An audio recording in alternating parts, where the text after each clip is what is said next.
Public opinion. Let's start off with what public opinion actually is. By definition, public opinion is the collective attitudes, beliefs, and preferences of the general population on different issues, policies, or candidates. It represents the combined views of people within a society and can influence political decisions, policy making, and even social norms. Public opinion is usually measured through surveys, polls, and studies. There are several reasons public opinion is important. It legitimizes government, guides policymaking, encourages citizen participation, helps maintain democratic health, and shapes social values. Our leaders look at it as a way to decide future policies and to gauge the will of the people. One powerful example of public opinion in action is the Civil Rights Movement. The Civil Rights Act and Voting Rights Act of 1964 and 1965 were both heavily influenced by changing public attitudes. Had it not been for people standing up to government actions they disagreed with, nothing would have changed. President Lyndon B. Johnson's support for civil rights was strongly shaped by the growing public demand for equality and justice. Another major example is the Vietnam War. At first, public support for the war was high, driven by Cold War fears and the desire to contain communism. But as the war dragged on and casualties rose, public opinion began to shift. Protests grew, especially among young people and students who demanded an end to the conflict. This public pressure forced policymakers to rethink America's involvement in Vietnam. The war was also the first to be shown on television, bringing graphic images straight into American homes.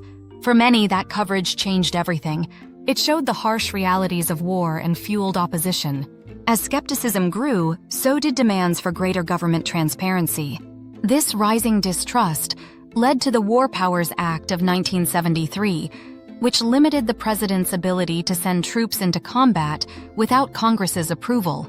It was a direct response to concerns about executive overreach, and it showed how public opinion can shape law and policy. Public opinion doesn't just guide our leaders, it also holds them accountable.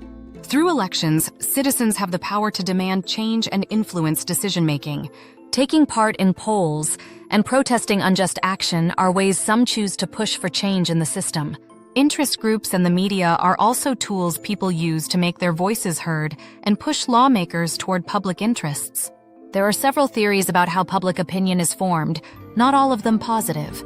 The spiral of silence theory says people are less likely to share their opinions if they think they're in the minority. They stay quiet to avoid backlash, which makes the majority view seem stronger than it really is. Framing theory explains how the media presents information. The way an issue is framed, as a crisis or an opportunity, can completely change how people respond to it. Agenda-setting theory says the media doesn't tell us what to think, but it tells us what to think about. By focusing on certain issues, the media makes them seem more important in the public's mind. Socialization theory reminds us that our opinions form over time through family, education, peers, and media exposure. Each of these influences shapes how we see the world. Cognitive dissonance theory says people feel uncomfortable when their beliefs are challenged. To reduce that discomfort, they might reject new information or justify their existing views. And finally, groupthink happens when people in a group want to agree so badly that they stop thinking critically. They silence disagreement, which can lead to poor decisions and false consensus. When forming political opinions, the first influence is usually family. Later, education, peers, and especially media play major roles. The media now has more influence than ever before because information is constant and everywhere. The way an issue is framed can change how people see it. Even a few words or images can shift emotions and understanding. Framing happens through language, visuals, and context. It's a powerful tool, and sometimes a dangerous one. Another tool that often goes hand in hand is priming. This happens when the media emphasizes certain issues so often that people start to evaluate everything through that lens. When a topic is repeated with frequency and intensity, it becomes part of how we judge policies and politicians. Politicians also use priming by repeating messages until they become part of the public mindset. Over time, this shapes political ideology. Political ideology is a set of beliefs and values that guide how people see politics. The two most common are liberalism, usually associated with Democrats, and conservatism, often linked with Republicans. But there are many others, like socialism, libertarianism, progressivism, populism, and nationalism. And remember, not everyone in a party holds the same ideology. Beliefs overlap and vary widely. There are conservative Democrats, just as there are liberal Republicans, although their numbers inside the party are much lower. So how do we actually measure public opinion? The most common methods are surveys and polls, by phone, online, by mail, or in person. For results to be reliable, the sample size needs to be large enough to represent the population. And the questions must be fair, clear, and unbiased.